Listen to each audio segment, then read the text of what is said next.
The race across America, more commonly referred to as RAAM, is known as the world's toughest bicycle race. The route from Oceanside, California to Annapolis, Maryland, traverses 3,000 miles and climbs 175,000 feet across 12 states. On today's episode, we'll hear from a dentist turned ultra cyclist and his race in the 2015 edition of RAAM. We'll be covering what to do and what not to do out on the roads of RAAM, and we'll also get a glimpse into what it's like being a crew member for a RAAM racer. I'm your host, Dustin Dinh, and there's a whole lot of awesome ultra talk ahead, so grab an espresso and let's roll.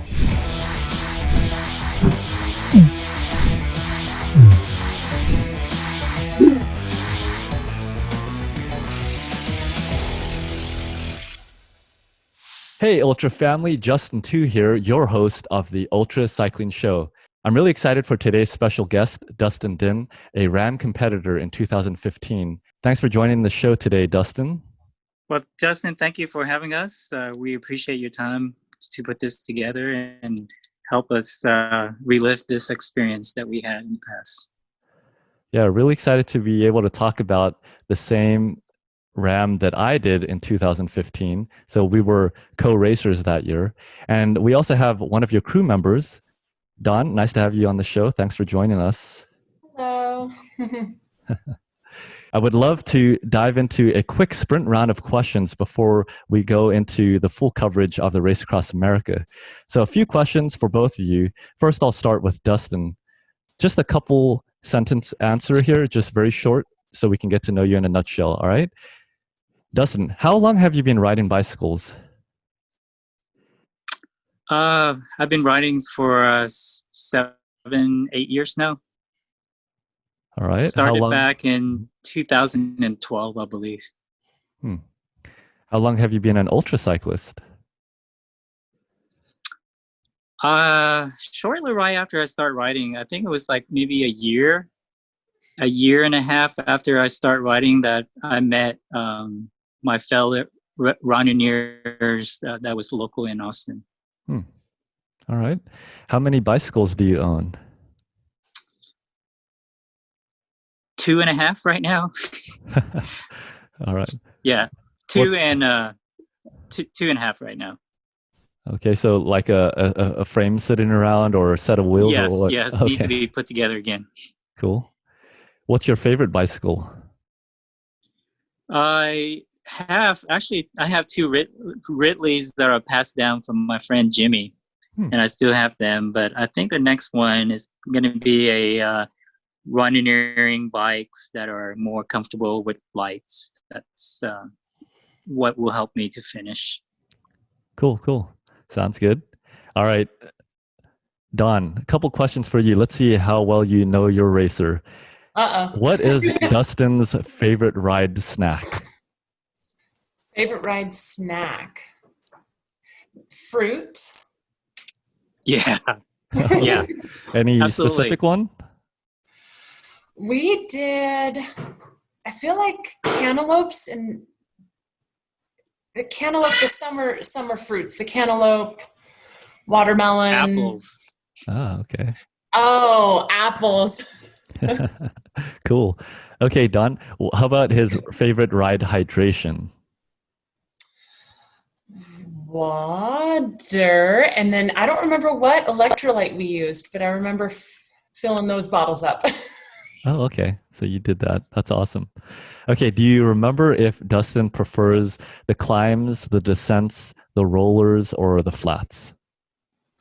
Ooh, what he prefers. Or what he did better at during RAAM? Well, I was always impressed with the climb, but that was a little personal. Just the grit on the climbs, especially the first climb in California. Yeah, Dustin. Okay, Dustin, what's your favorite post-ride meal? Everything in the restaurant.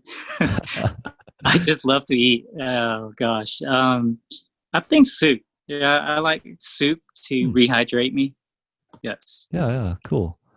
Yeah, I enjoy a good bowl of soup myself. When was your last ride and how long was it, Dustin? Oh man, not as dedicated as you. Honestly, I got sidetracked just in like maybe like a year ago. Like I say, last time I rode, gosh, I think I did Paris, Brest, Paris, and that's probably one of my last ride that I did.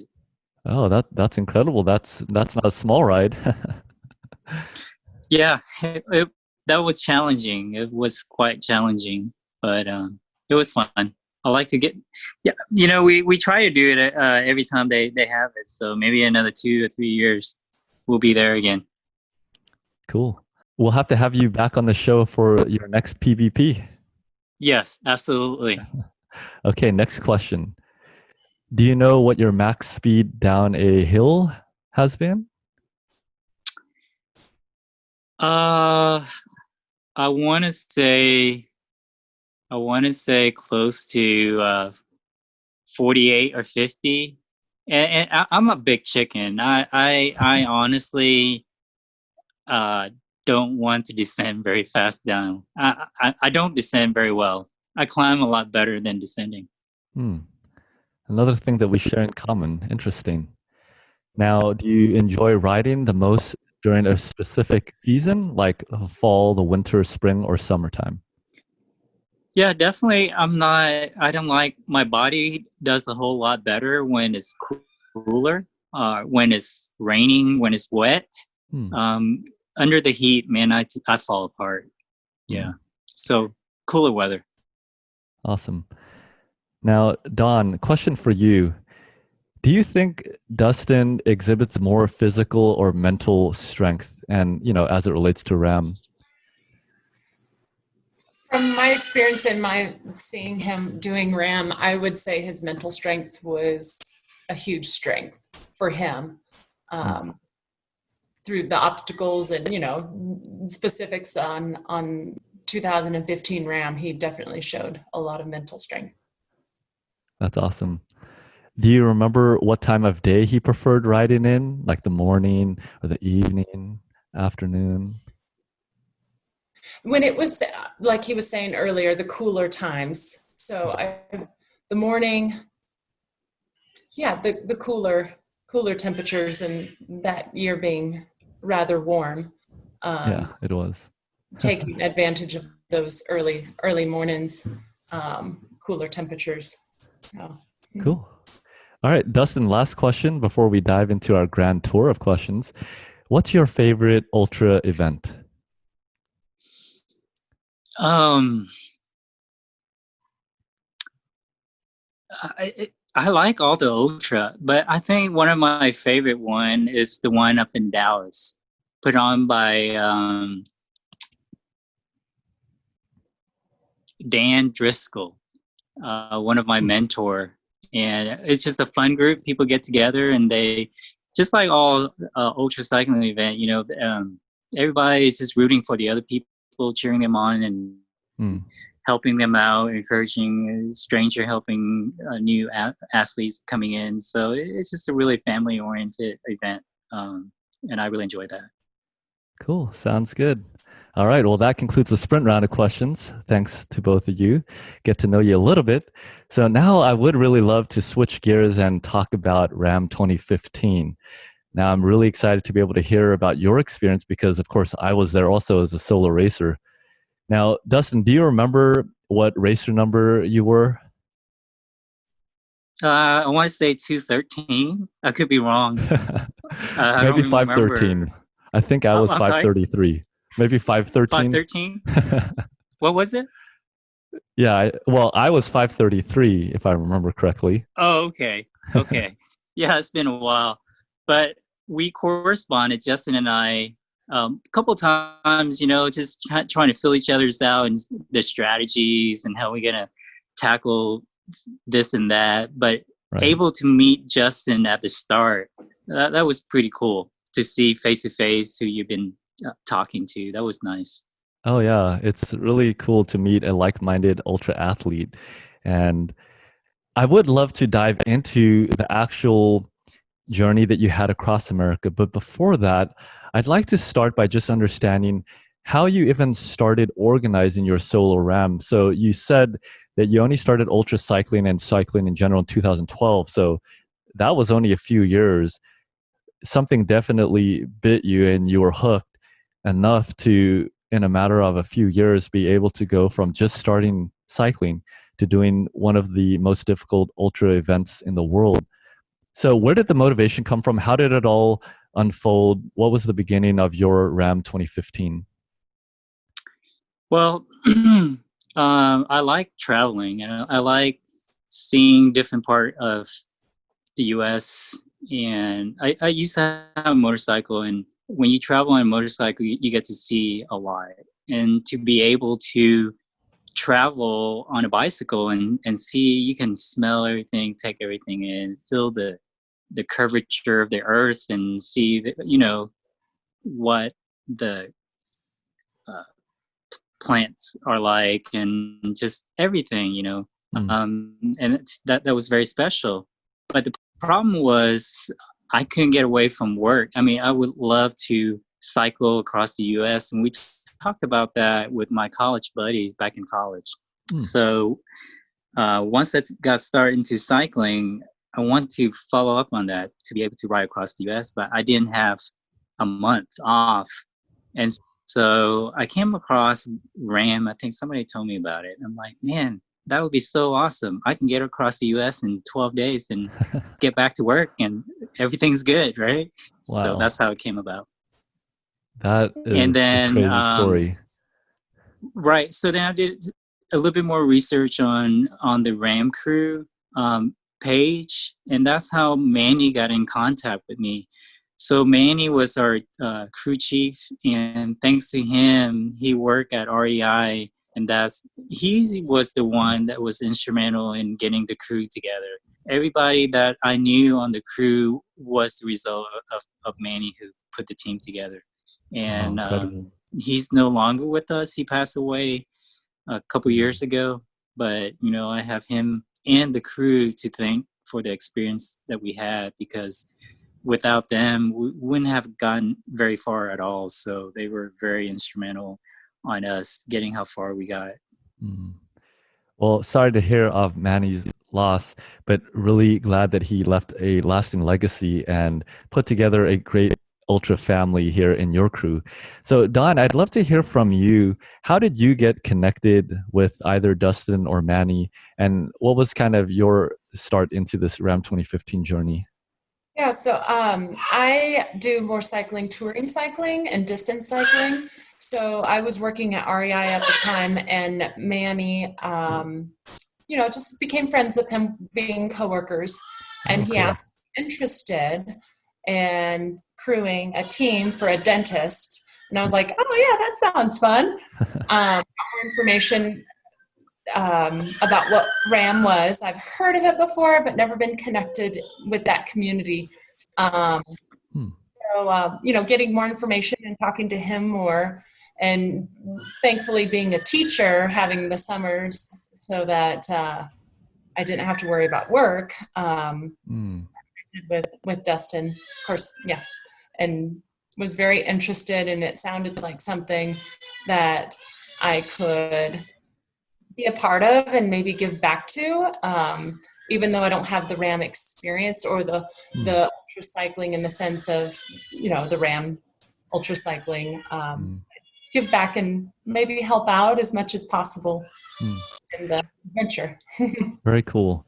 No, that's great. I'm so excited that you were able to get that opportunity. Now, did anybody on the crew know each other? So basically, Manny, like I say, most of the team crew member was from REI. We had John Foote, who has he has referee in the past, or assisted RAAM officials.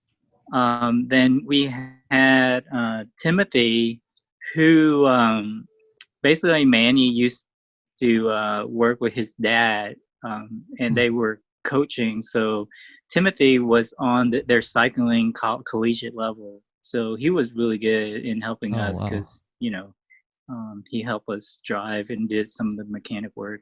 And we have Paolo, He was he was only like a sophomore or junior at that time, but great kid, really, No really way. smart and sharp. In high school or college? And the rest of them were REI crew. Sorry, was he a sophomore in high school or college? He was a sophomore in high school, correct? Yes. And then we have Jay. I met Jay while David Baxter and I was coming home from a race up in Dallas, and we ran into Jay at Subway, and I told him about the ride, and we contacted each other after that, and he was a great help. Yeah. Wow, that's pretty cool. So sounds like a dream team that was formed there. Really glad you had all those people Yes. supporting you. Absolutely. And like I say, a lot of the crew didn't have cycling experience, but they picked it up really fast. I mean, they were on the job and didn't slack off and just cheering us on. I mean, they were great. Yeah. So talking about cycling experience or experience for RAAM, how did your crew get trained? Was there any training? Did you guys do any test rides before RAAM? I mean, is the crew all situated in the same area? You guys are all within Texas, I suppose? Mm-hmm. Yes. As far as training, Manny and I, we did a couple of training ride around the route that I typically ride on Monday with my Taco Deli team. So we did a couple, not much at all. Everything was kind of put together very, not last minute, but like just, we just didn't have a lot of time to prepare for it. And where other teams may have been putting it together for a year or so, but we managed to come together probably like a week or two, right, Don? Because I remember we had like a shopping trip like a week before, not even a week before, like a couple days before, right? And I do remember having a conference call with Manny prior to even meeting you, Dustin. We had a conference call, and right. he gave us, a tidbit and some training as far as what to expect. And each of us talked about what our pros and cons of our personality was. So we had a training in that sense probably a couple months before, and just seeing whether or not, if it's a right fit, if it's something we would be willing to do and able to do to contribute to the experience. So there was a couple calls in that form of training and what to expect and whatnot. But I think Manny did a lot of behind the scene that I didn't see. So he was putting the team together while I was training. So that aspect of it, I wasn't involved in, which he took care of a lot. He showed her a lot of the, putting the team together that I wasn't aware of. Yeah, that's incredible. It sounds like he made for a spectacular crew chief. I know in contrast to my situation, because the majority, well, in fact, my entire crew was family. And I was living with them at the time. So I saw everything for months, and I'll tell you, it was pretty stressful. And Don, I'm sure you could relate in terms of how much work there was and planning and all those kinds of details. Yeah, well, Manny was a champ in that sense, and his experience in being able to, give us real viewpoints from prior experiences was really nice. We knew what we were, what we were going to be asked of, and right. That's spectacular.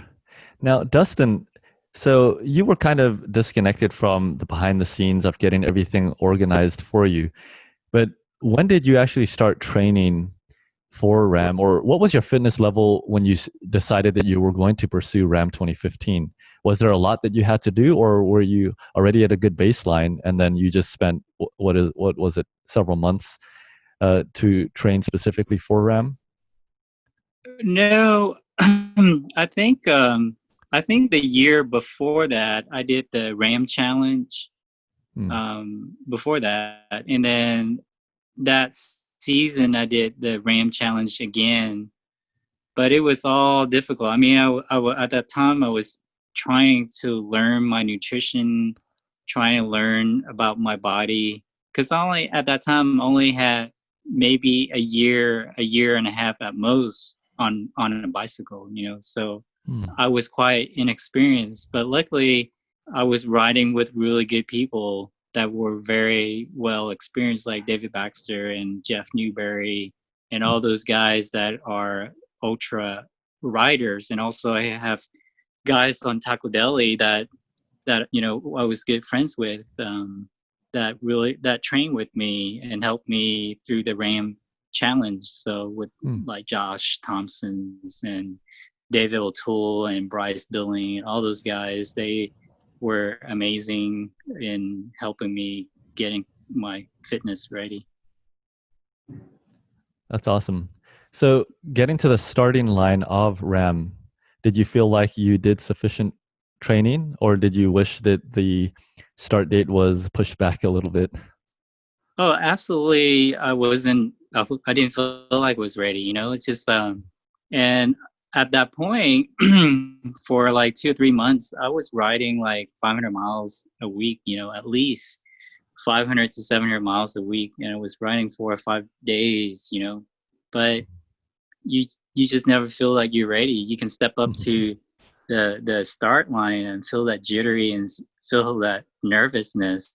Yeah. And because you haven't done it before, you don't know what to expect, I think up to that point, the longest I've done was 1,000 miles, and I barely finished that at the cutoff. So I was very nervous about the whole experience. So before we go into the day by day of the RAAM event that you did, what was your end result? How many days did you end up riding, and how far did you get? Right. So we started pretty good, within 80 miles or so. And then I was starting to get sore feet from a brand new pair of shoes that I haven't broken in. And then after that, I got saddle sore. And Wow.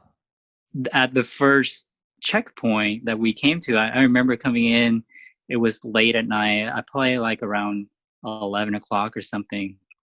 And, I was so sore. We put on 2 pair of bibs on, and my shoes was so tight and sore. And at that point, I thought about, man, all I want to do is just quit right now. But then I look at my crew looking back at me. I got 10 people that I brought all the way out here. And I just absolutely didn't have it in my heart just to let them down. And so anyway, took some Advils and took some water and got on the bike and kept on pedaling. And, it got a little bit better. And then it got a little bit worse. And I think that year, as Don mentioned, it was super hot that year. There was a heat wave that basically followed us from San Diego all the way to Kansas and didn't let up. And when I got to Kansas, which was the halfway point, 1,500 miles, my body is just starting to swell up. And this was day 6. And I kind of panicked because I never experienced my body blowing up like an elephant, And at that point, we questioned it was safe to keep on going or not, And furthermore, because of the saddle sore, I wasn't making the time at all, and we would have been a couple of hours late from making our checkpoint in Missouri. So that's when we quit. Oh, that's incredible. So you made it about 1,500 or so miles all the way halfway across America. And you battled all that heat. You also battled the Rocky Mountains in Colorado. So definitely a huge accomplishment. Now, I do have some photos that Don sent to me, and I'd love to share that with everybody and use this as the backdrop for talking about your RAAM journey. I recognize this photo here, Don. This is the bridge right by this starting line, right? There in Oceanside at the pier. when I took that photo, it was a really neat experience because the team was sitting around together, just talking and relaxing after getting everything organized and ready inside the van. So it was a neat moment of bonding at that particular moment of that photo. Right. Now, leading up to the starting line, when did you guys actually arrive in Oceanside? A day before, a few days before? 2 days before, Dustin? Yeah, 2 days before. And we had two vehicles. We had a minivan, which I bought like maybe 2 weeks before that. Oh, And no that way. was in good shape. And I bought a Sprinter van like maybe 2 months before that. And they were working on it. And it wasn't quite ready for it. And Don, do you remember we were like on our way to California and the battery somehow shorted and I think it almost caught on fire. Do you remember that? Oh my goodness. Do you remember that, Don? Yes, I do. So it was quite an adventure for all of us. Yeah. Yeah, sounds like it. I could relate with a similar experience on my way down from San Jose, California, Northern California, down to Oceanside. We're coming down the I-5 just, before LA. And I had my spare wheels on the roof rack of our minivan, and it ended up flying off. My dad actually pulled over in the emergency lane and ended up reversing on the freeway a few hundred feet. And then he had to hop over the barrier to the other side. And fortunately, the wheels were still there in the emergency lane. Wow. Yeah. So, people always talk about the 3,000-mile journey across America, but hardly do they talk about the 30,000 miles getting to the starting line of training. They talk about the journey in preparation, all the months or even a year or two in some cases. So I'm glad you were able to bring that up and show how difficult it is just to get to the starting line, right? Absolutely. So you were at the starting line, and I see some photos here. That looks like Dawn. Yes, that's me. Cool. So prior to the day before, it was a neat experience where we all were able to stand in front of the backdrop there and take some team photos. And Dustin was able to, take his photo prior to the start. So that comes from a private scrapbook. So yeah, I love it. Yeah, just a neat. I believe you checked in, Dustin, at that point too, and officially checked in. Yeah, I think they they had all the racer line up and like introduced, and that was awesome. It's just like introducing like 50 warriors that they're about to throw in to the lions for the lions to devour in the next 12 days, But before that, we were treated like rock star, man. I remember like my crew was so awesome. Like they opened the door for me. Like they wouldn't let me carry anything. They were like, "Hey, you need to rest up." So that's awesome. I was getting quite the royal treatment from my crew before the race started. Sounds like an incredible crew. That's awesome, Dustin. Yeah. Now, who are these other two people? Were they part of the crew here? Beth and Spire. So Beth and Spire, they both also worked at REI. Okay. So yeah, two other ladies in the group. Awesome. Looks like more of the crew here. Yeah. Just relaxing, and I'm sure Dustin and Manny are deep in thought and making decisions, but the rest of us are just hanging out at the moment. Not much for us to do at that point. Yeah. So Dustin, in the couple days and even the day before the start, what was going through your mind? How were you feeling? Were you anxious? Just tell me about your thought process. Well, I was quite relieved. Once we got there, I'm like, this is easy now, because as you were saying, getting to the start line was very stressful because, we had to get the vehicle ready, and that was super stressful. Getting the team ready was very stressful too.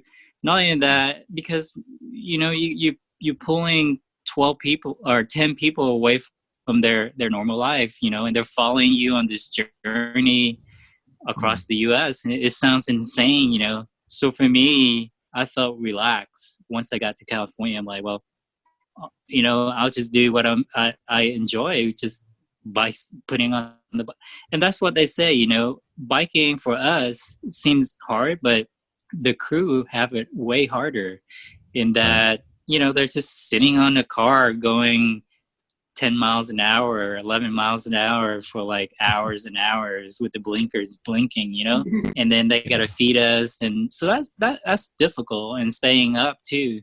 So for me, I felt at peace and relaxed at that point once we got there. Well, that's really great to hear. And that is the job of the crew. So Don and crew, fantastic job in supporting your rider in that way. What was going through your mind, Don? I guess the biggest thing, because I was new to RAAM and new to the experience, was making sure that I was pulling my weight and making sure that I was doing things that benefited Dustin and didn't take away from anything from him. So thankfully, Manny did a great job in putting small groups together that we rotated through time frame together. And he placed me with Paolo, who had a ton of cycling experience. And then also John Foote, who had a lot of RAAM experience. So, leaning on the people, leaning on John, and then Paolo's, cycling experience. And so that's mainly making sure I'm pulling my weight and giving and not taking. Were you able to sleep much in the days leading up to the starting line? So when we were coming into California, it was my turn to drive the van, and I'm looking back at my crew, my teammates, and they're all so sound asleep and so peaceful in the car while we were driving. I was like, I can't wake them up. Oh my goodness. I ended up driving in, and I'm like, no, this is going to be okay. I've done this before. I've driven across the United States from Texas to Oregon many times with very little sleep, so the night before, or 2 nights before, I didn't get any sleep, but the night before I crashed. Wow. There's no jitter, nervousness. I was out, which was good, Oh yeah. So then the day of the start, were you feeling well rested?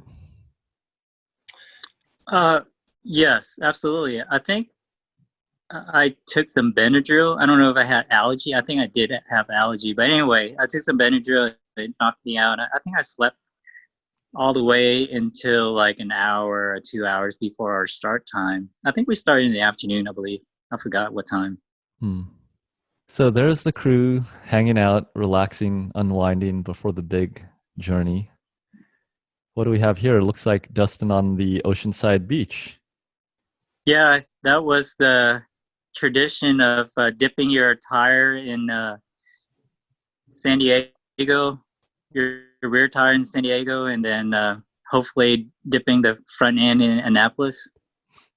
And what bicycle is that? That was the Ridley. I think that's the primary one that I rode with most of the time. Okay, cool. That's my buddy Jimmy's pass me down bike. But it was a good fit for you, and you had that fitted, and it was comfy. I yeah, suppose you rode a lot with it. Yeah, it was fitted. I got it fitted, and actually I had the electronic shifter on there, which is super helpful. Like, I would definitely recommend that, because your hands get so tired from braking and shifting, and electric shifter is the way to go. Yeah, definitely. So I see you do have a bag on the front, on the top tube. Tell me about that. What do you have stored in there? Usually like goo. Usually like a cracker or goo or a power bar. Of course, I don't believe I have any tubes or anything. My crew Oh, was okay. really awesome. They rode behind me most of the time. So Yeah. So, did you not carry anything in your jersey pockets at the back? I think I don't believe so. No, I take it back.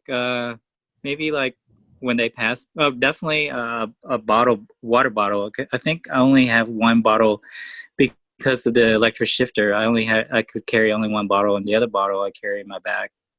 Yeah. Interesting. And I vividly remember, because of the heat, packing Ice. ice in the back Yes. of his pockets. How do you keep him? Nice. Yeah. Now, did you put that in a plastic bag or something like that? Yeah. A Ziploc bag. Oh, right. Ziploc. Okay, cool. Nice jersey. It's a good photo. Dream Smiles. Is that the name of your Yes, that's my dental practice in Yeah. Georgetown, and Dream Smiles Dental supported us in the RAAM attempt. So Very cool. very thankful for our practice, and also thank you for our crew and Manny for putting such a great group together. They did such a great job, and like I say, couldn't have done it without them. Yeah. And I see your number here, actually. It looks like, if I'm reading correctly, upside down 521. Does that ring a bell? Yes. Yes. That Right. that jogged my memory. It's been a while. Yeah, very interesting. I see. What are all these thicker white parts here on your handlebars? Is that just extra bar tape there that you added? Yeah, so Additional padding? basically Dan Driscoll, he's an ultra rider, and he gave me a tip. He said, "Man, if you're gonna ride a lot of distance, you gotta get some cushion. So what you need to do is go to Home Depot and get some of those pipe insulator and cut it to size and tape it so that will cushion some of the impact on your hands, and it helped." Wow. Very interesting. Cool setup. Now, were you using a power meter? Oh, no, I didn't have any of those fancy gear. I don't know. I just read my body, Yeah. I don't do any of that. So you weren't tracking your power, you weren't tracking your heart rate? No, none of that. Yeah. Awesome. Well, that's a great photo. Was the water cold? Do you remember? Super cold. I think. Yeah, it was very cold. Yeah, the Pacific is always cold. Dawn, did you dip your toes in there or get in there at all? Oh yeah, I grew up on the West Coast, so okay, you cool. got to get in the water when you go to the beach. So I didn't go swimming, but we definitely put our feet in just to join in on the festivities and the tradition and the definitely. Awesome. Very cool. Let's see. All right. Are these the shoes you were talking about? Brand new? Yes, those were the brand new shoes, and very visible to automobiles, so I wouldn't get run over. But sadly, not broken in. So after 70 miles or so, I really felt it. Yeah. And then I switched out, but by then it's too late. Yeah. But they look really cool. I will give you that. At least you have this photo, Absolutely. So. And the socks, you got that. That was my unicorn socks. It's the Good Luck socks. Oh, I see. Yeah, very cool. And you have some leg warmers on there, I see. Right, compression socks. Compression socks. So when you ended up switching from these shoes around 70 miles or so, did you go back to just what you were wearing through all of your training? Yeah, it's just my regular shoes that I was comfortable with. I think I even switched before that. It's maybe once the climbing started. Once you get out, I think maybe 45 or 50 miles into it. Mm. Yeah. You still have those shoes? I do. Yeah, I Huh. do. Hanging up in a trophy case? They need to be replaced soon because they've been used. Oh, Anyways, okay. yeah, but it brings memories when I see them. Oh, yeah. Okay, so you've broken them in now, so they're They're ready they're for your broken next in now. RAM? Yeah, for the next RAM. All right, perfect. They're gonna make a comeback. All right, Don, I see a nice tall RAM water bottle there. Did you fill that up? Do you remember what was in there when he was starting out? That was some electrolyte. I don't know if I recall, Dustin. Yes, the electrolyte that I used was recommended to me by David Baxter. Hmm. What is it? I forgot. But anyway,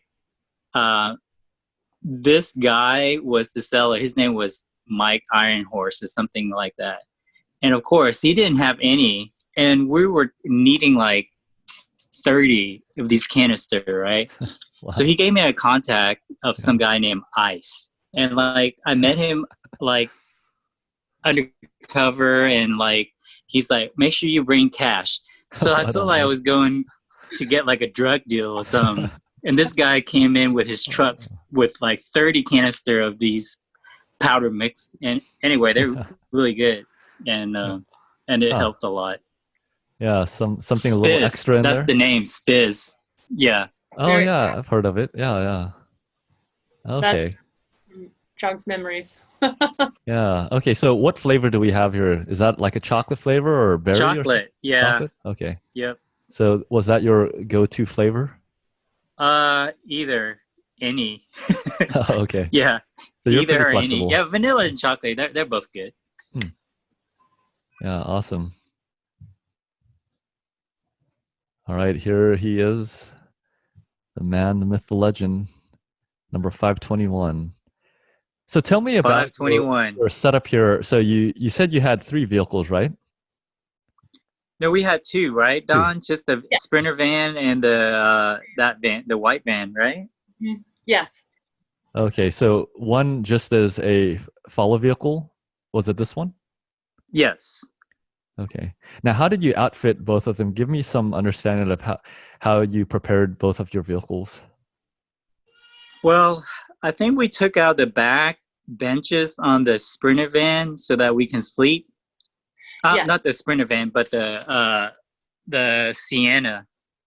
And so we just had the 2 front benches. And the back, we just have some of these plastic containers where we, put all the tubes and socks and I think we have like one of those sports one of those sporty trunk on top of the Sienna, and then with the Sprinter the crew were able to sleep. I think there were 2 bunk beds on one side and 2 bunk beds on the other side. Oh, cool. And wow. Yeah, I don't know. Were you guys comfortable at all, Don, in sleeping in the Sprinter van at all, or? The Sprinter van was, yes, we were able to sleep. What I really liked about the Sprinter van is that the bunk beds were able to go up and down based on the needs at the moment. So we were able to lift them up and down. And then we brought our backpacking sleeping pads, and that's what we'd sleep on top of the bunk beds. And so it worked really well. And then the very top, Dustin had a connector, so it made a big space to allow a bigger space for someone to sleep on top. I always slept at the bottom. But no, we were definitely able to sleep. And yeah. And it was... But the crew, most of the crew were REI folks where they can really rough it, so they were tough. They were tough folks. Yeah, that's cool. You got the right fit there. So Don, with the Sprinter van that had all of those beds in it, were you typically stopping somewhere to sleep, or was part of the crew sleeping en route? So we had three separate groups of people.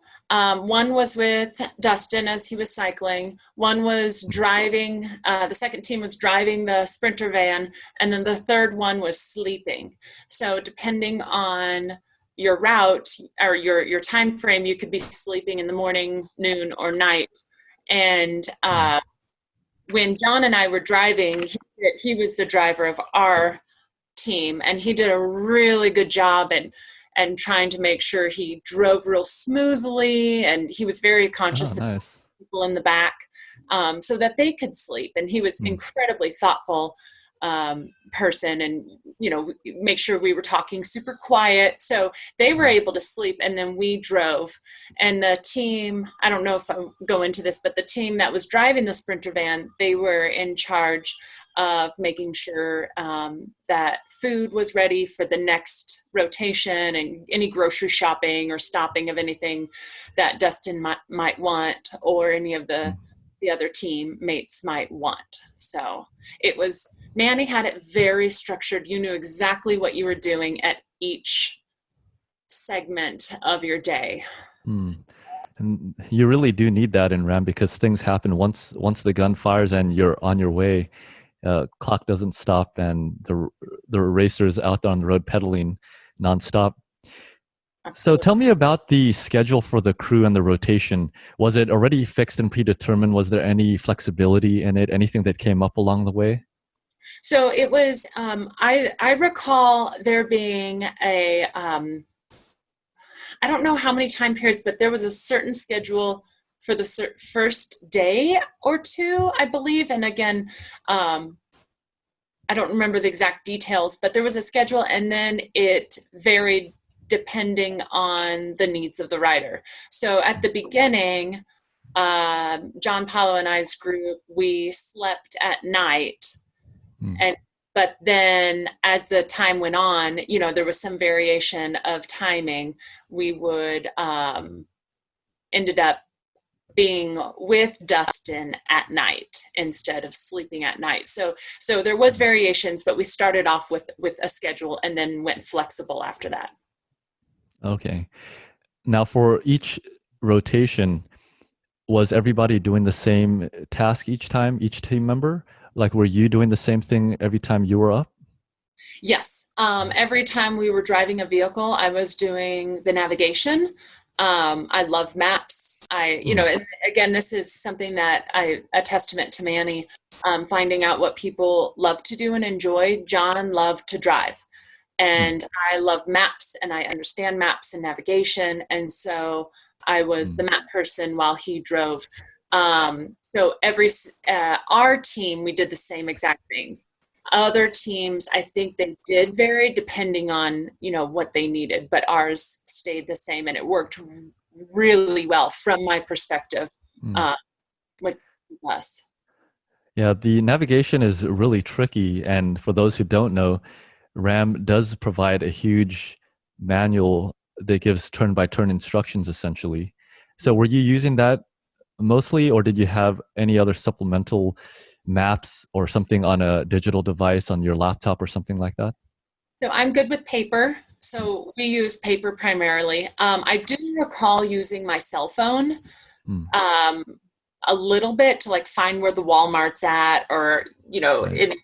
any detours and whatnot. But we were pretty close with the map, and I'd read it out loud, and and so many feet, we're going to be taking a right. And when we were behind Dustin, we would be communicating that depending on the situation and nighttime, or sounds like a smooth operation that you had going. So Dustin, how was the crew communicating with you? Did you have one of those Bluetooth enabled devices, or different kind? Yeah, we had the cardio. I think the cardio devices that we used in the beginning, but toward the end we weren't using it, and I don't know what was the reason why that we didn't. Maybe Don can fill me in on that. But at first we were using cardio, but toward the end we weren't using it. The cardio was Do you remember, Don? Was that the speaker Those system on ear. What's that? Was that the speaker system on the front or the ear? No. I think the earpieces. Like we had the earpieces where you guys can communicate with me, and we were using that at the very beginning, but toward the middle and the end, we stopped using it, and I wasn't sure why that was the case. I don't recall that either. Yeah, so there was some issue the with charging or something that we weren't. Yeah, I think I know the system you're talking about. I think it's called Cardo. I believe I was using the same one, but it sounds like you guys also had a loudspeaker on the follow vehicle. Yes, and then I vividly remember playing music in the middle of the night, Cool. keeping him awake. Now, was that we were going? I think we were going through. We were entering New Mexico or something, and I think we pull into this like dilapidated, rundown gas station. We saw some dogs running around, but I remember we were just going through in the middle of the night, and it was supposed to be the desert. It was supposed to be cool, but it was like 96 degrees. It was super hot.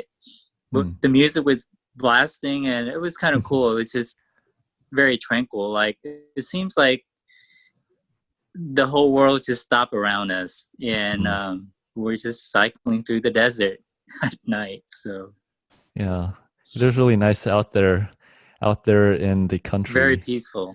Yeah, definitely peaceful and quiet. But you did mention the wild dogs and going across. It's something that people don't consider. You know, the environmental factors, the weather, the temperature, but also there are all kinds of different critters and animals out there, and you know, even things just like flies or bees or you know, things like that. I'm sure you experienced a lot of that going across Kansas, especially. Going across Kansas, you see these hummingbirds that come to you. Actually, they're mosquitoes. They're huge. And Oh, wow. I remember at night, oh man, those bastards keep biting me, man. They were just horrible. They were huge. Yeah. And there's no shade in Kansas either. Right. Yeah, it's something that a lot of people, especially if they don't have any experience or someone in the crew doesn't, they may overlook those kinds of details, and that makes a world of difference when you're being eaten alive out there on the road. Absolutely. Well, it's great to learn about your vehicle setup, and it looks like you had a nice kit and you guys were all prepared. Sounds like you were very organized, which is important with so many people, let alone, you know, doing something of this nature. Let's take a look at one of the photos you have here, Don. So it looks like the cool guy himself, Dustin Dinh, there at the start line of the Race Across America 2015, looking very excited and happy and not scared or worried at all, right? Yeah, I was, what do you call it? Ignorance is bliss. And so, like, I didn't even know what I was getting into. I was very excited. And I think I was sitting next to another guy that was doing his rookie RAAM too. I think he was from Georgia. And yeah, it was just nice. I mean, the weather was beautiful. We didn't know what we was going to get into, right, Justin? We didn't know that we were going to be biking into the ovens of the Death Valley, right? It was just crazy hot. Now, I think so. Coming out of California, it was nice and cool. You got these nice scenery, pretty flowers, and slowly it got hotter and then hotter and then hotter. And then remember right before you went into the glass elevator, you start descending and you pick up speed, and it seems like every 30 seconds to a minute, like 5 degrees got hotter, right?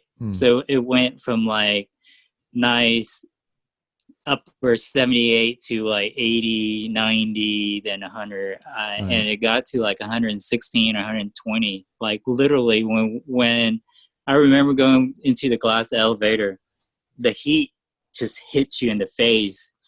Like you just opened up the oven, right? And then it's the haze from the heat wave, and you look out, you see all these landscape in the back, and it looks like Mars, like all Mm. these reddish mountains in the back, and it was just surreal to go Yeah. through that, you know. And the heat just got hotter and hotter, Mm. and it was just intense. Yeah, it's quite And, an and we experience. were like, that was 8 o'clock. We figured once when we hit it that at 8 o'clock Yeah. it would cool down, but man, it was Yeah. just so hot. Yeah, what I realized going through the low desert there in Borrego Springs and onward, you know, the only thing that happens at sunset is the sun sets, but the temperature doesn't really change. And that's always disheartening, especially the first time you experience that. But you're right, Right. going down the glass elevator, I vividly remember about halfway down, it felt like I just suddenly plunged into a convection oven, and it was almost suffocating. Oh yeah. In some ways, it was a bit intimidating, thinking that, okay, now I'm in this convection oven and I'm going to be riding this for several hundred miles. Did that ever come across your mind? And were you thinking about that? Yeah. Yeah, absolutely. When you come across it, you know, that's when you put on the brakes and you're like, whoa, I'm going to be doing this for the next day and a half, you know. Yeah. And it was scary. It was scary. And yeah, that was, I think that's when the race started, when Mm. the heat was coming on, and you realize that, you know, you're in for something that's surreal Yeah. experience. Don, curious to know, were you in the follow vehicle starting out? And even if you weren't going down the glass elevator, did you get a sense of any of what Dustin just described? I was not in the follow vehicle at the beginning. I do remember, I believe I was in, yeah, I was in the Sprinter van going down the glass elevator, and feeling a bit of, like, you know, you feel in your gut when you feel about something for someone, Mm. and realizing Yeah. what they're doing. And, you know, the experience might be, you know, I might have done decent miles in a trip, but it was with a tent and a shower, and, you know, you can cool down with a nice beer. So, you know, understanding the heat, but then not understanding how is he going to do this, you know, without stopping and having that beer and that shower, Right. riding 100 miles or so. So yeah, it definitely, there was an eye-opener to the experience for sure. Mm. Now, talking about showers, what did you do, Dustin, in order to just keep clean or sanitize? Did you use baby wipes or something like that? I think, yeah, baby wipes was part of it, but I think most of the time I was riding. I mean, Hmm. uh, I did change bibs. I remember that. They had bibs packaged in different days. Hmm. Yeah, baby wipes to sanitize, and we had these little plastic container that they fill with water that I was able to wash my feet. Hmm. But yeah, most of the time we were on the bike. I There mean, I was think we just stripped down, put on bibs, and then kept on Hmm. going, right? Hmm. there was one moment that I recall later in the trip that we got a hotel and you showered, Yes. took a nap. So Manny got a hotel so that you could recharge a little bit for your break. Was that toward the end in Kansas? Mm-hmm. Yeah, we did that. And I don't know, reflecting back, I think, well, one thing that I did wrong was I didn't have enough trust in my crew. Hmm. And toward the end, you just kind of, you know, you lacking sleep and you lacking energy, and you're hard to deal with. I was hard to deal with. Not you, Don, but me. Like, Hmm. the racer is getting difficult. They're getting, they throw a baby tantrum. You know, they act like a 1 or 2 year old, you know. But I think maybe we should have picked like a hotel or something along the way, and just give leverage to the crew and say, hey, you know, if it gets too hot, we may need to pull over and refresh ourselves. But not only just for me, the racer, but I think my crew needed that too. You know, I mean, they were stuck in the sprint. And I think they have AC issue too. What, did they not? Or did you guys have Oh, AC issue in the Sprinter van? Yeah. Yeah. wow. So, I mean, for them to bear all that, that was tough, you know? And I guess they did that so that we can keep on moving and not lose time. But, Mm, you know, thinking back, I think it would have benefited the team a lot if we just mm, say, hey, you know, if you guys need to stop, we need to stop. Not me, but they can, but mm. because obviously we can rotate, you know. Yeah. And in a sense, maybe having three vehicle may help in basically bridging the gap. I don't know. And Manny did all the logistic with vehicles and the crew. So Mm. and he has multiple years of experience. So I mean, he's well versed in time management and with the crew and everything and all the aspect of it. Mm. Very interesting. Speak to that, Don. How was it for you as a crew member? Did you find you were making a lot of sacrifices and, of course, all the creature comforts? Would you have liked to or have benefited from stopping along the way in a hotel to freshen up, those kinds of things? Um, I have a background in cycle touring, so I'm used to Mm, just simple life and backpacking and ultralight backpacking. So that aspect of it, I was okay. I was good with. Um, mm. and when we did stop that one time, I was so happy and so excited because I did Dustin's laundry in a little like backpacking laundry bag. Oh, cool. I was like, we can get him real clean clothes. So that was exciting for me. Mm. Um, and then, of course, having a real shower because, Dustin was the dirty one, but, we stunk too. Yeah. um, that aspect of it. And I think the biggest thing as a crew is making sure you're getting your sleep. Mm, There, thankfully, we were able to sleep because we were the nighttime crew. So I felt at the beginning that was fulfilled. But then as things change, ebb and flow, you have to do it. It's part of the process mm, is making sure the crew gets their sleep regardless of the time of day. Because, everyone thinks clearer and plans mm. clearer and, is able to do a better job in what they're being asked to do. So. Right. Yeah, that's so true. But I heard it said once that, you need a plan on not using your plan. Yeah. And just like you said, the ebbs and flows and things happen and a lot of them are unexpected. I mean, from the beginning, Dustin was wearing some new shoes and it didn't even cross his mind that, hey, maybe that might cause some issues. And then quickly that did. And I guess so from the very beginning, there was a lot of challenges and that is part of the race. It's not just the crew, the logistics, or even the mileage. It's about taking action when things fall apart, right? Absolutely. Wow. Well, Wouldn't for yeah. the racer, Mm, we have to be physically fit and mentally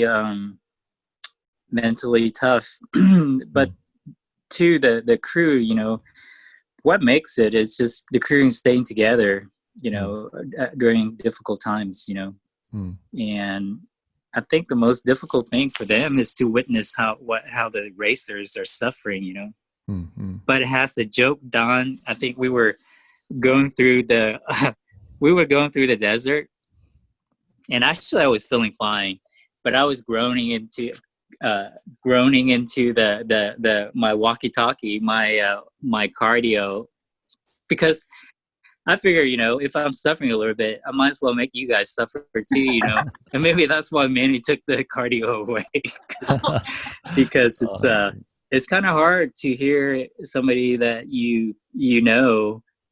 how much they're suffering, But actually, yeah. I wasn't at that time, but I was like, man, Mm. I guess I was just gonna fake it, but I don't know, throughout the time they were telling me jokes and things to keep me awake. Oh, Um, cool. and I appreciate that. It was fun. It was fun chatting through the nights, you know, Yeah.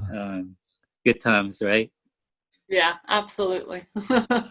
Oh, yeah. I remember late in the night doing mathematics with my uncle who was trying to keep me alert. Oh, All right. That's a happy face. Who would have thought all of that would have been coming up?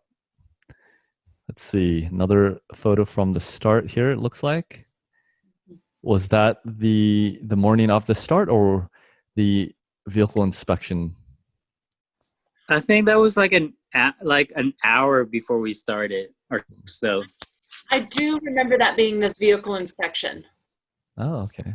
Correct. Yeah, but so that was that was right before we started though, right? We line up. Yes, we were all packed up, ready to go. Yeah. And that was exciting, right? Just the atmosphere and seeing all the competitors out there, the crews. Absolutely. Well, and because Dustin knew the people and we had experienced RAAM people on our team, it was, as a non-RAAM person, it was neat because they would say who they were and what their experience was and what their, so it was neat.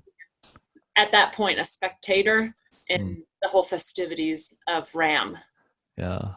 And in that moment, did you guys really feel like, or just individually, Don, like you were really a team at that point and, it was you guys and versus all of these other teams out there? I don't know if we ever had that mentality of us versus them. I feel like everyone was just so friendly with our team amongst other teams, toward them, that it was just exciting. You're about to start something that is, to put in simple words, just kind of a big deal. Most definitely. Hey, Justin, even on that note, there was a couple times that we were leapfrogging the other team, but no time were we like, oh, let's go get them, let's beat them. It's just like, hey, it was, at least in my mind, or we weren't competitive at all. I mean, we would have liked to finish, but it wasn't like, hey, let's beat the other person in front of us or anything like that at all. Yeah. And that's the cool thing about the Race Across America and generally ultra cycling. It's such a loving, supportive, caring, family of athletes and crew members as well. And I know even when we were going across, a lot of the times other teams would stop by, where we were pulled off. I know in this photo, it looks like you guys are pulled over and, they would even ask, oh, do you guys need anything? And occasionally there was some kind of need. They would even offer, their own water to other riders. So that was pretty cool.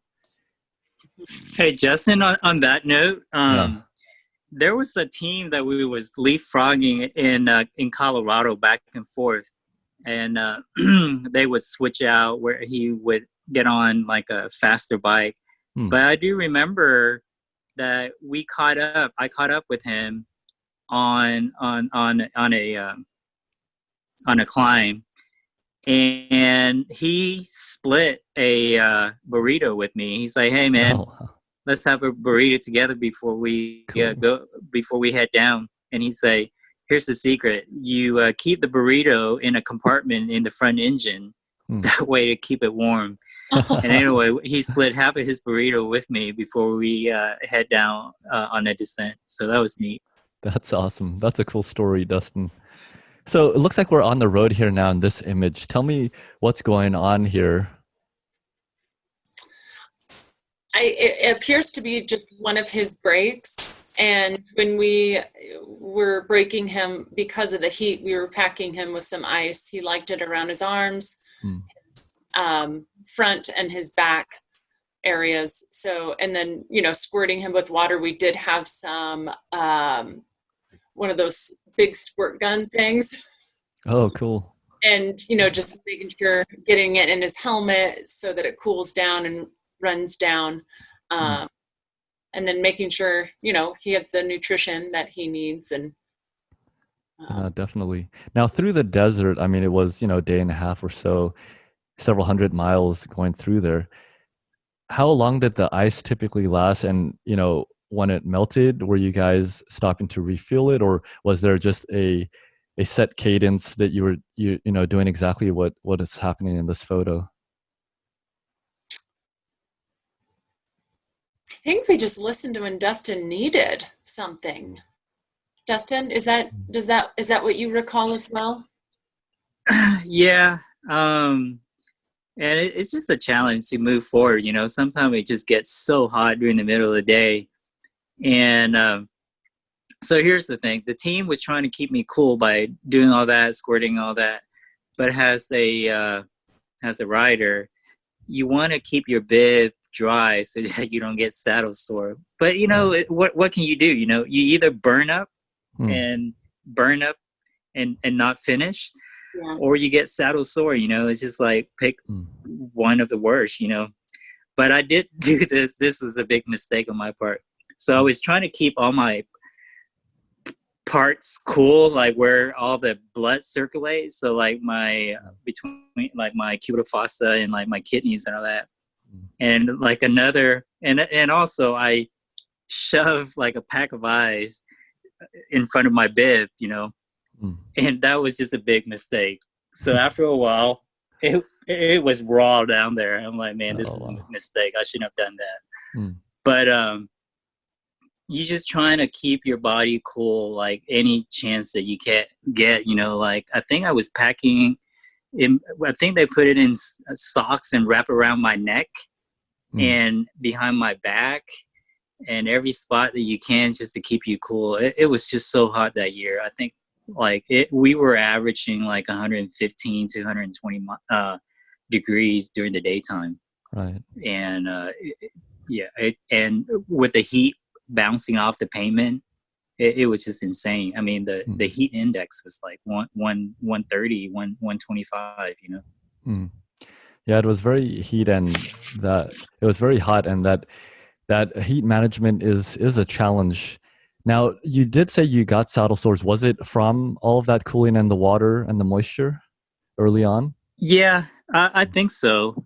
But how do you go around that? I mean, unless you're using dry ice, I don't see how you can do that. And a lot of people wrap socks around their neck, and it's just going to drizzle down to your bib, And, I talked to Dex Took, I'm like, hey, man, I would have finished that if I didn't get saddle sore. And he just looked at me. He's like, Dustin, everybody gets saddle sore on a long ride like that. Everybody does. Yeah. So up to a point, it's just mental toughness to get you through it, Very true. But anything that you would do differently in your next RAAM attempt with regards to cooling I think, and saddle sores? The next time would be having more faith in my crew, because at one point, I don't know, I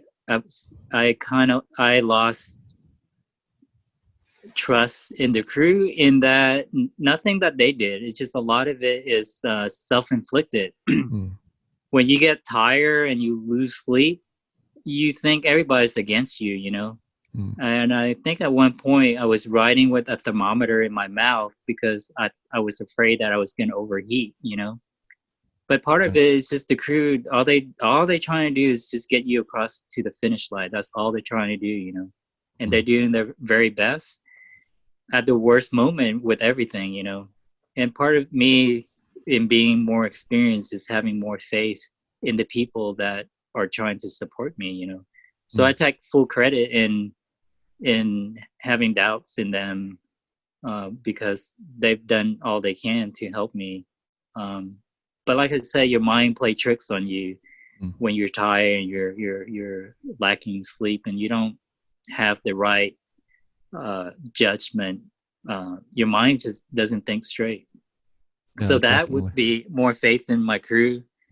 And two is just time management for me, For example, we push a lot of calories through our body, so we have to use the restroom a lot, So me being a novice in cycling, like if it was me now, I would just use the restroom right in the middle of the street, And you have to think that as an ultra cyclist is that you have to put your prudeness to the side, if you want to finish the race, you have to be efficient with your time. You don't have time to find a restroom, just communicate to your crew, and they will stop the car, block the traffic, and then you can use the restroom and be on your way, and if you for me, it was just, I was trying to take in the like the background that you have. That's in Utah, correct? Monument Valley. And I remember coming into there like early in the morning, like 6 o'clock in the morning, the sun was rising and nature was calling. And, I enjoy like a long break using the restroom, where I just like take care of business, get back on the bike and ride, you don't have time for that. And as a novice, you think that you have plenty of time, especially Don. We came into Colorado and we had like 7 hours to spare, right? And we thought we were doing great and we're just hammering away, right? But as time passed, we start losing time. And, I was frustrated with myself for not managing my time better. And I think that's how I blew up the race, because I just squander away my time, Interesting. And that's the thing, is like the thing with being an ultra racer is that you enjoy the littlest thing, like resting, the ability to use the restroom, showering, things like that. And those are the things that I would take away from my next race. Yeah, those are all good points. A lot of learning lessons there. And it is true that the clock is relentless and keeps ticking, and time can fly by so quickly. And I'm sure, Don, you can relate as well. Tell me about that from a crew perspective, just, the whole paradigm of time. I mean, were the days blending together? Was it a really long time, each of your shifts? How were you taking that and handling it?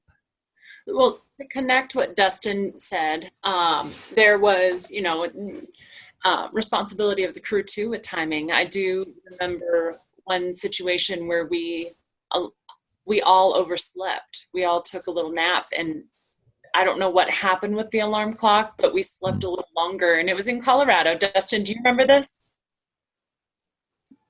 I don't know. Was that the first stop, that like the midway? Yeah. And we overslept, and I remember waking up feeling refreshed and it just. Wait, was I oversleeping too, or you guys were? Oh, really? We all did. Really? Oh, yeah. Wow. And so I don't know exactly what we overslept. So, I mean, in these situations, there are mistakes being made, and giving yourself some grace and and then coming up with solutions to, fix it and help it out. But yeah, I don't know exactly the detail of the timing, but, everyone has those thoughts as well, or other people have those thoughts as well, as far as the crew is like, oh, I could have done this faster or done that faster. Right. But now, did you feel like in your time, did you have any downtime, any time to relax, or were you always go, go, go, and always something to do? There was usually always something to do, but in a way that was appropriate. When we were on our sleep time, we were able to sleep. Like, people didn't ask us to do stuff, so that was nice, because we all knew that was the time that we all needed to just decompress and fall asleep and get some good Z's in. But so yeah, a third ish of the time we were on rest, and were able to sleep. So but yeah, most of the time we knew exactly what we were supposed to do at each of the rotations. I'm sure it helped also having a large crew of 10 members and being able to rotate. So I'm glad that worked out for you guys, and you were so organized. I think in large part to also your crew chief, who put you guys through some structure. So that's cool. Tell me who we see here in this picture. So the gentleman at the top of the middle of the photo is John Foote. We rotated together, and then Manny is in the orange vest, and then Paolo is the young fella in the red hat. So And everyone here looking pretty happy and I'd say well rested. Yeah, exactly. Yeah, that's awesome. Hey Don, do you remember when Manny?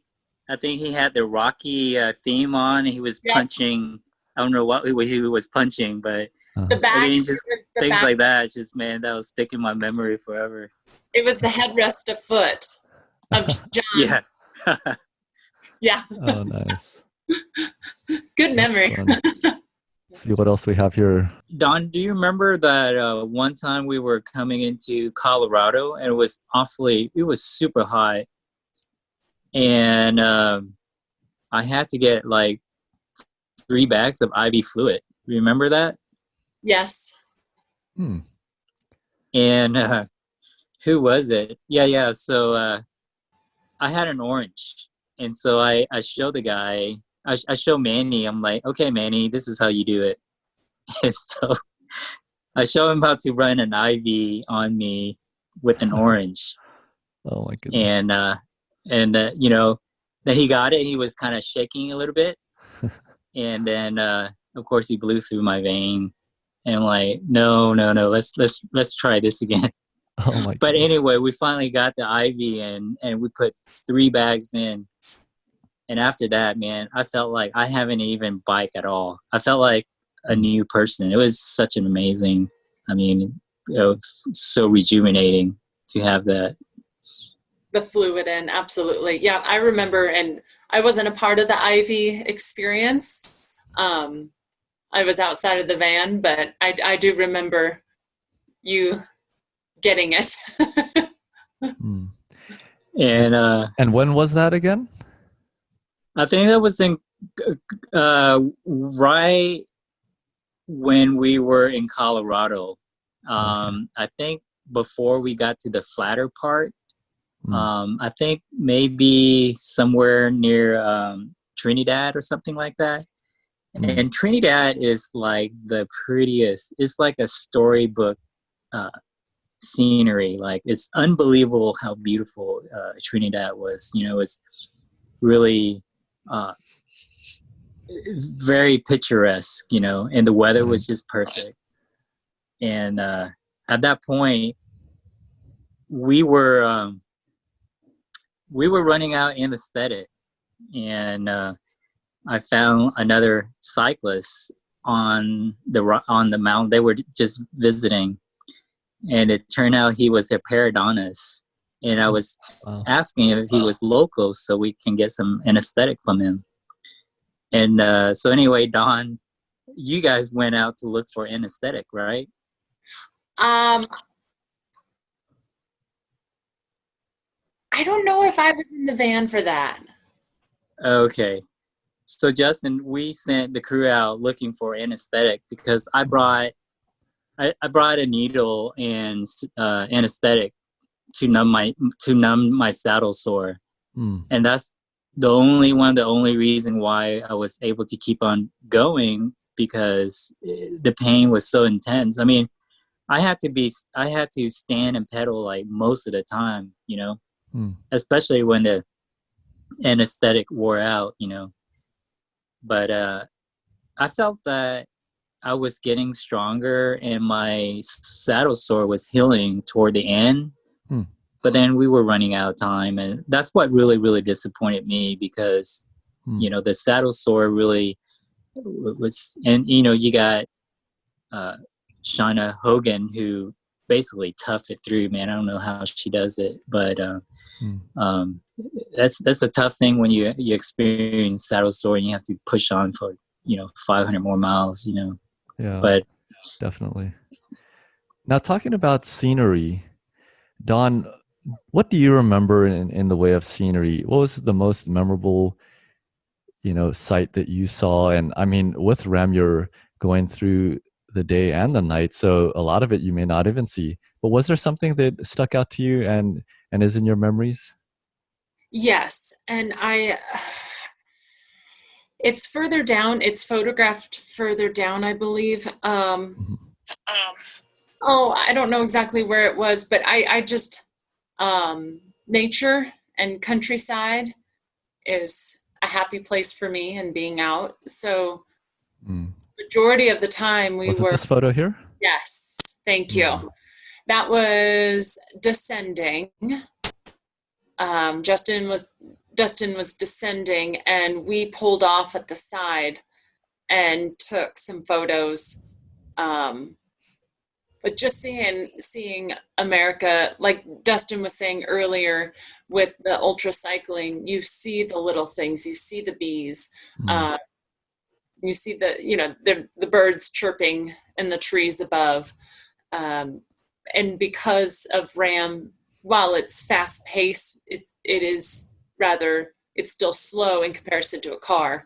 You're able to just enjoy the scenery and enjoy the simplicity of it. Yeah, it really is nice and refreshing to be out there on the roads, just without a care in the world, right? Disconnected from reality, so to speak. Absolutely. Yeah. Mm-hmm. I see some other photos here, some in the evening time even, just to give the audience an idea of what RAAM really entails. It's nice and picturesque during the daytime, but during the nighttime, all you have are your headlights on your bike and from the follow vehicle. How was that experience for, well, both of you? And perhaps we'll just start with Dawn, being the navigator, sitting there watching Dustin's behind for miles and miles and hours during the night. What thoughts were going through your mind? Well, the first one, especially late at night and in the wee hours, the witching hours, I call them, is making sure he was awake. So we would have to honk our horn. His safety was the first thing. And that's why RAAM has us following behind them to make sure that he is safe. But, flashing our lights and, we had the flashers on, of course, for hazards. But then talking and playing music. And I do remember at one point that Dustin fell asleep and was going off the road, and we were screaming out the window, trying to get him to wake up. And then, and in his haze of no sleep, he's like, "What's going on?" We're like, "You almost ran off the road," trying to keep him awake. Oh, man. So the experience at night is a whole different experience. And I didn't get to experience that until later in our trip because of the rotation that we had. And so he was more tired and lethargic and, mentally keeping him awake as far as, encouraging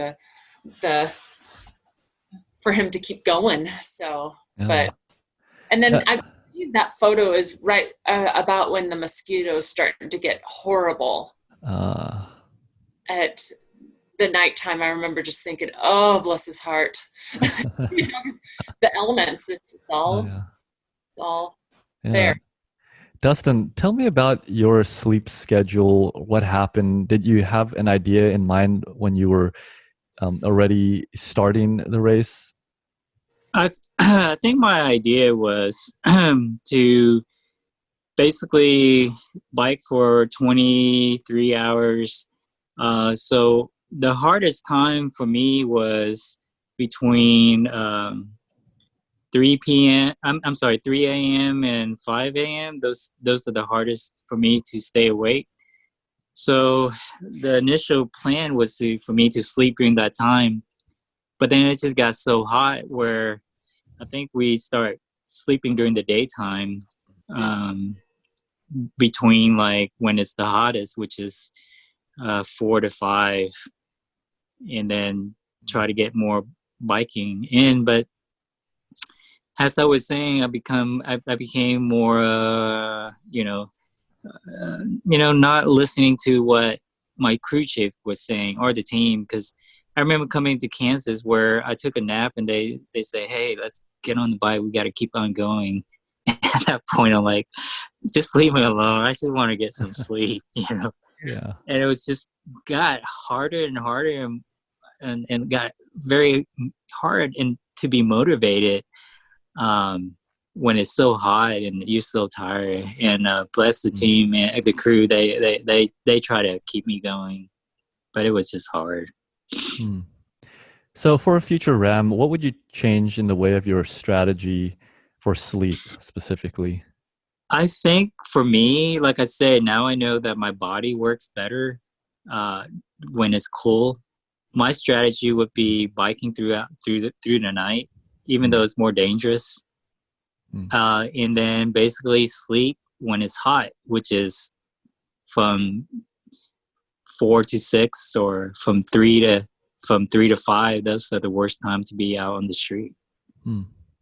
And then you got to think too of safety. You know, the sun comes up like around 7 and it sets around 6, and those are the most dangerous. That's how people get rear-ended, you know. So you have to be careful around that time. Is it better to rest during that time? I don't know. Yeah, a lot of factors to consider. I mean, it depends how you're feeling as well, and also the crew, I suppose. Now, getting back to this photo, it looks interesting to me because it looks like there's a bike hanging on the front of the car, or two bikes. Yeah. So what exactly is going on here? The bikes were in the front of the vehicle. Hmm. That's on the Sprinter van. So that is on our we call the mothership. I think maybe the minivan, the following van, was getting gas or something, and then the Sprinter slid in to be the follow vehicle. Hmm.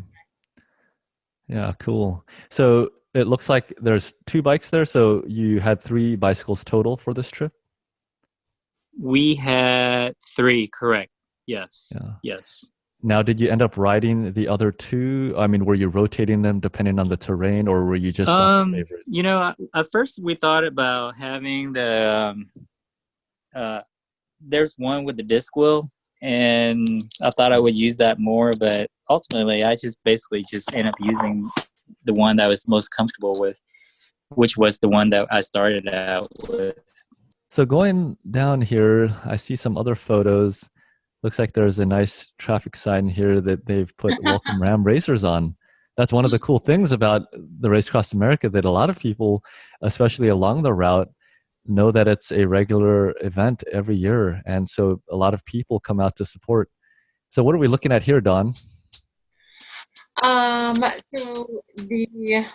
let's see, the photo on the top right, I believe that was in California. Does that look right, Dustin?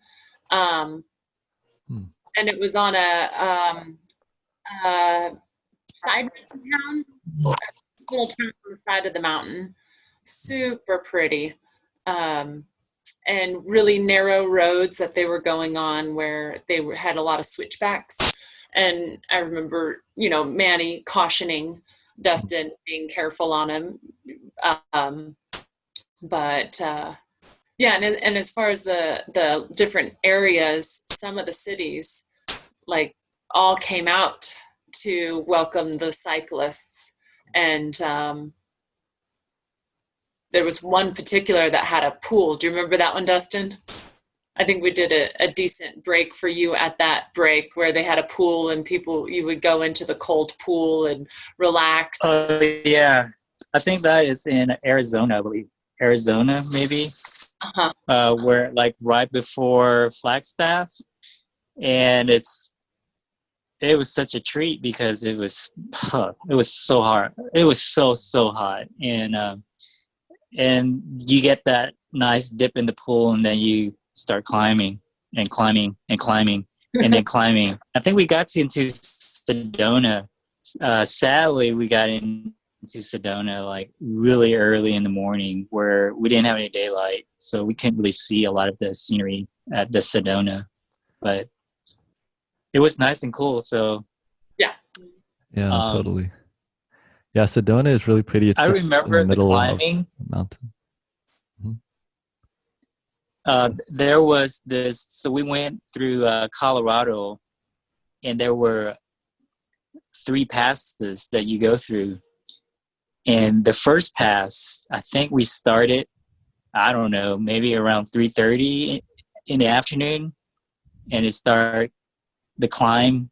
And we kept on climbing, and it was 9 o'clock, 10 o'clock, 11 o'clock, close to like 11:45 or 12 o'clock. I remember we were getting close to the top, but I start getting elevation sickness, And so I went back in the van, kind of lay down for like 10 minutes or 15 minutes.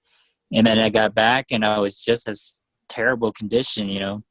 And then I remember my crew put me on the bike and they kind of like, come on, Dustin, let's go. And I was just looking like a drunk, you know.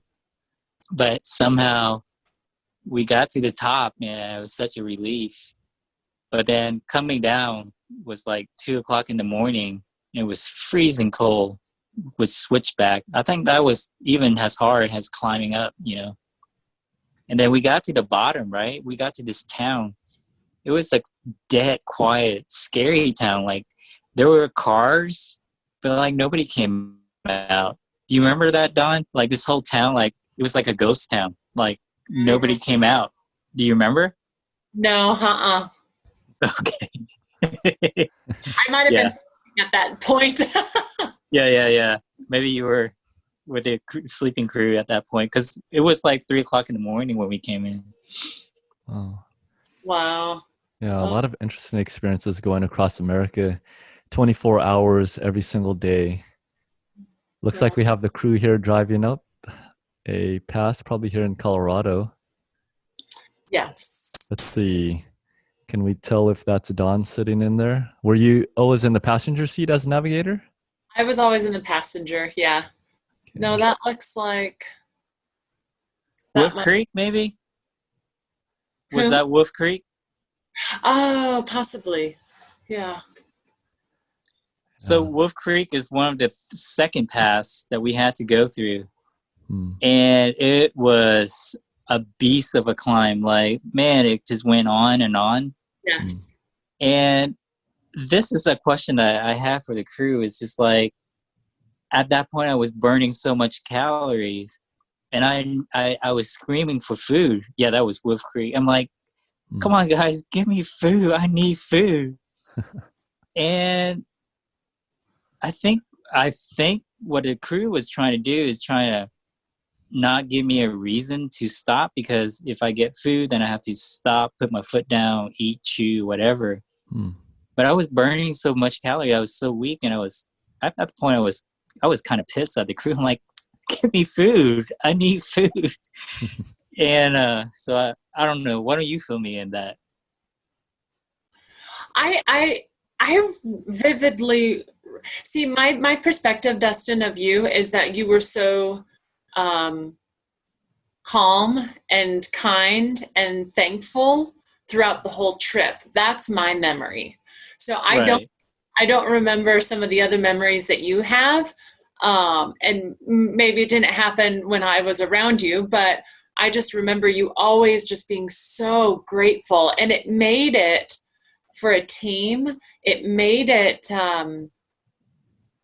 like an honor to take care of you. Because I mean, at one point I know someone was massaging your hands and your feet, and we didn't care. Like, what do you want massage? We will do it, type of thing. Yeah.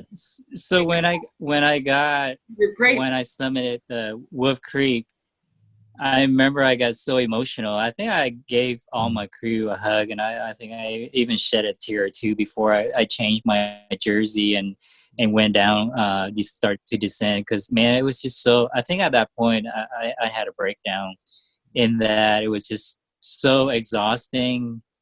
And I was so thankful to my crew that if they weren't there to help me, that I wouldn't able to do that. And I just had like a breakdown moment where I just had to give everybody a hug before I head out.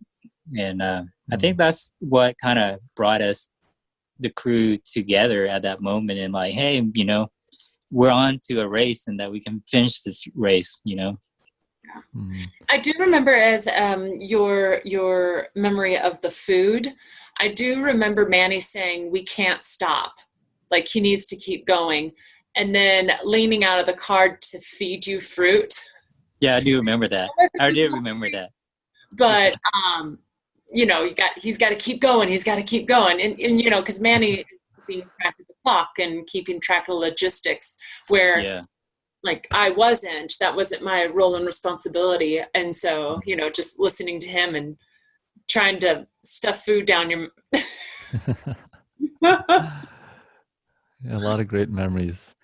Yeah. Definitely a life-changing experience. That's what it sounds like from our conversation today. And memories that last a lifetime. It's been over 5 years now since that event in 2015.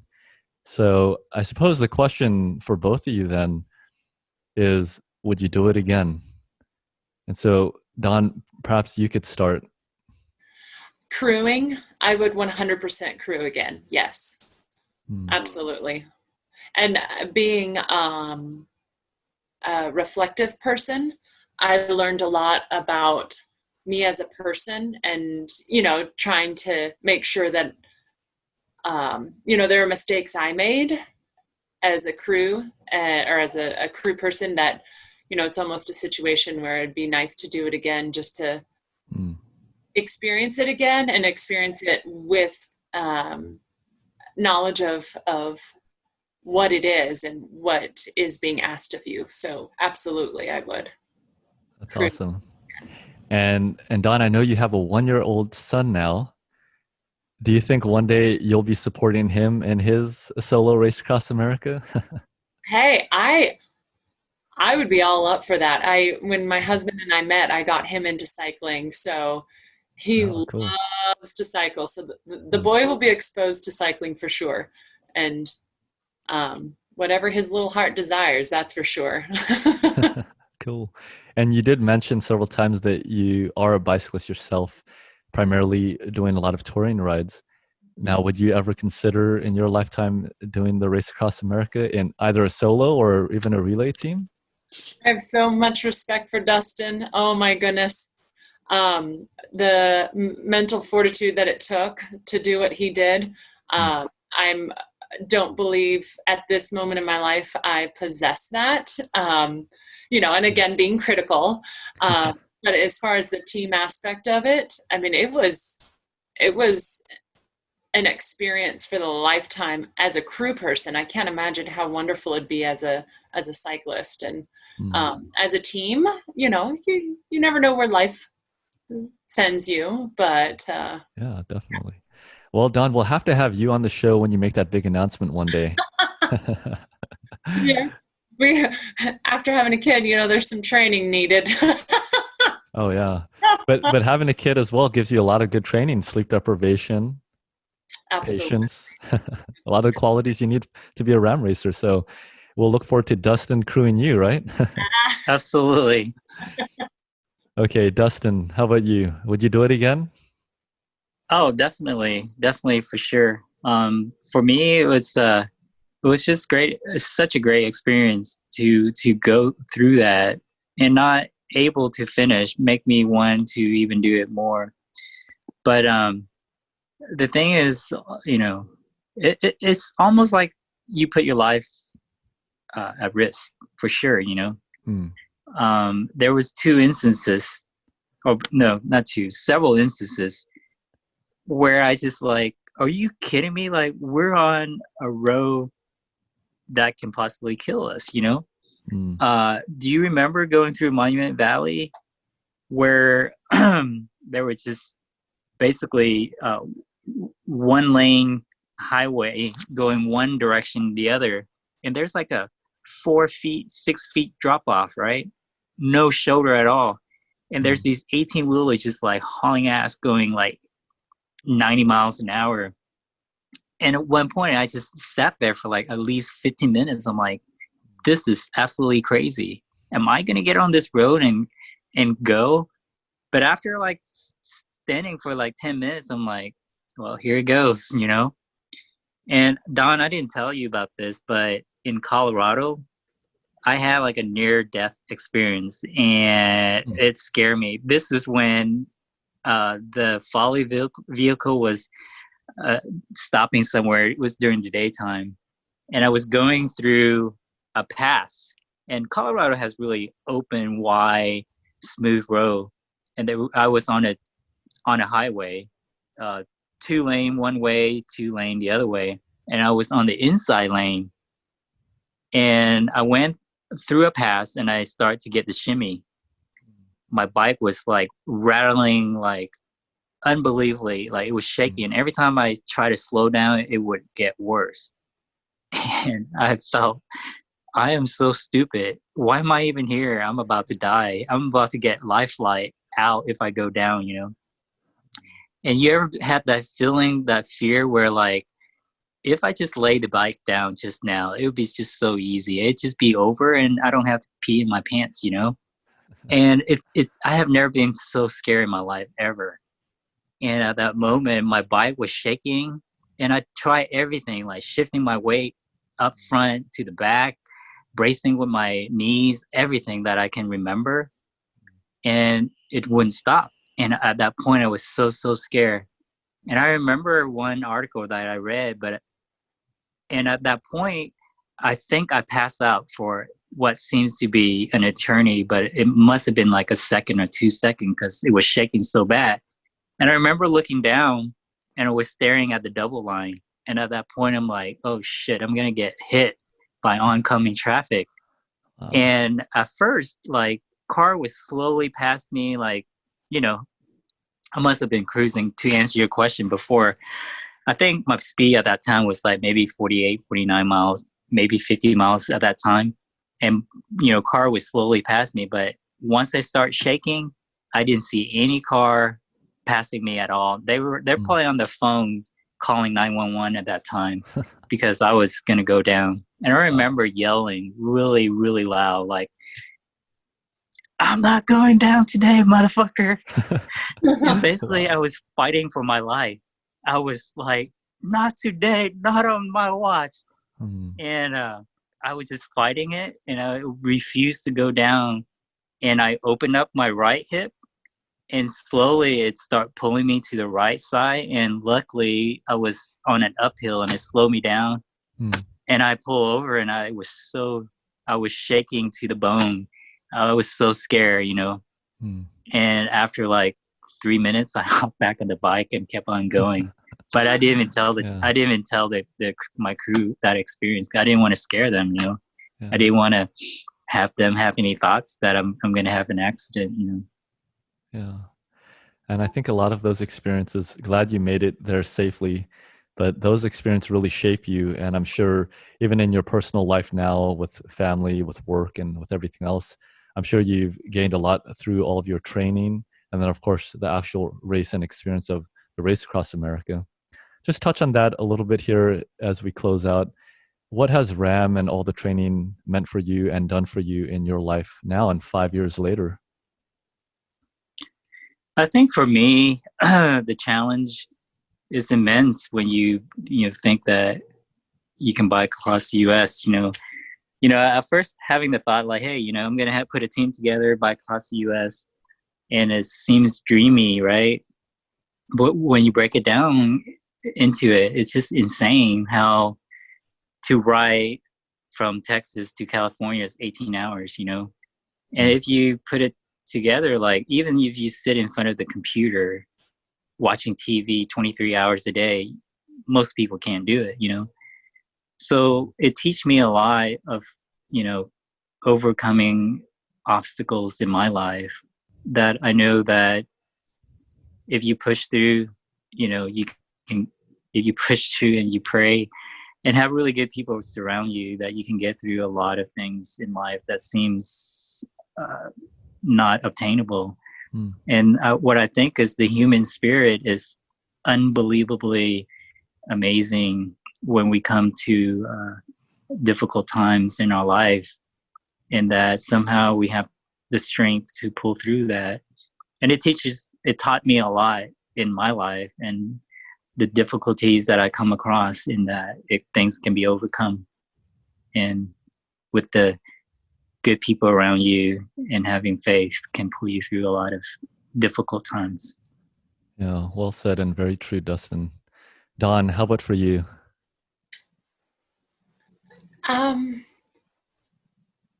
As a crew, you know, just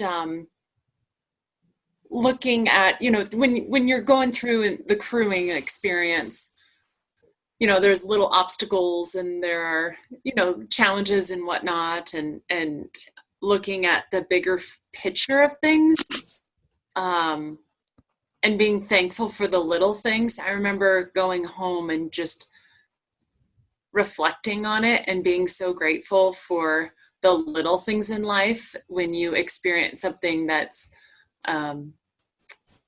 quite epic of an experience, in a positive way, and someone just with the grit and determination to keep going, even though, all the obstacles are in front of you. So being grateful for little things and keeping things in perspective, big picture wise, because life is precious, and you just never know. So yeah, most definitely. Life is so precious, and so I'm really grateful for the opportunity to have shared in all of your experiences, and glad to have been able to recall these memories and save them, for others to see, and for future generations even, and to inspire people, to give people tips and tricks for their own attempts at the race across America. And like Dex Took said in his book, it's just unfinished business perhaps, but regardless of whether you made it the full 3,000 miles in that first attempt, I think you had a lot of successes there with the crew that you put together, with the preparations that you did, and even just getting to the starting line, I know for the crew and for the racer is a huge accomplishment and shouldn't be talked about lightly. So really glad and blessed to have been able to meet you, Dustin, and you as well, Don. Thank you so much for sharing all of your experiences with me. Thank you. Thank you, Justin. Thank you for your time, and Don. Really nice chatting with you and see you and your baby again. So hope to see you. Hopefully we can do RAAM again one day. Yeah, I know. So glad to have you both in the Ultra family. Until next time, everyone, keep spinning Ultra.